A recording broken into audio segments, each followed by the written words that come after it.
నమస్తే RTV news కి స్వాగతం। మీ సమస్య పరిష్కారమే మా లక్ష్యం। మీ సమస్యలను వాట్సాప్ చేయండి చాలు 9492726238। మా వార్తలు మీకు నచ్చినట్లయితే లైక్ చేయండి, షేర్ చేయండి, సబ్స్క్రైబ్ చేయడం మాత్రం మర్చిపోకండి। మాకవరం కాలువ సమీపంలో రక్షణ గోడ నిర్మించాలి। వాహనదారులు ఆందోళన।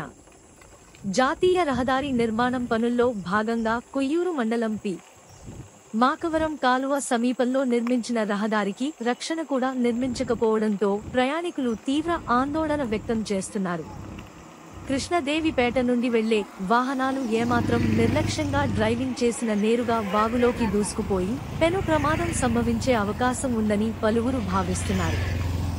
జాతీయ రహదారి నిర్మాణం చేపట్టే సంస్థ ప్రమాదాలు సంభవించకుండా రక్షణ కూడా నిర్మించి ఈ ప్రాంత ప్రయాణికులకు భరోసా కల్పించాల్సిన బాధ్యత ఎంతైనా ఉందని పలువురు వ్యాఖ్యానిస్తున్నారు।